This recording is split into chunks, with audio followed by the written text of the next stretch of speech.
প্রথম প্রেমটা খুব গুরুত্বপূর্ণ, কারণ প্রথম প্রেম সবার কাছে একটা স্মৃতি বহন করে।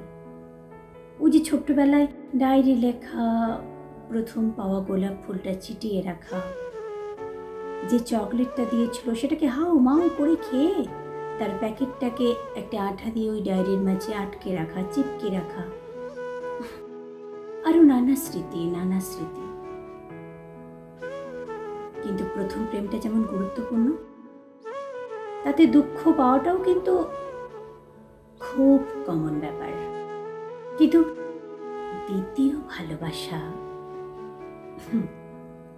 ভীষণভাবে জরুরি, কারণ প্রথম প্রেম আমাদের চরিত্রটাকে বদলায়, আর দ্বিতীয় প্রেমটা আমাদের ভবিষ্যৎ, আমাদের আশেপাশের সমস্ত ভুলগুলোকে শুধরে দেবার একটা সুযোগ দেয়। সেটা একমাত্র দ্বিতীয় প্রেম ছাড়া সম্ভব নয়। তাই দ্বিতীয়বার কারো প্রেমে পড়া কিংবা ভালোবাসায় আসা ভুল কিছু নয়।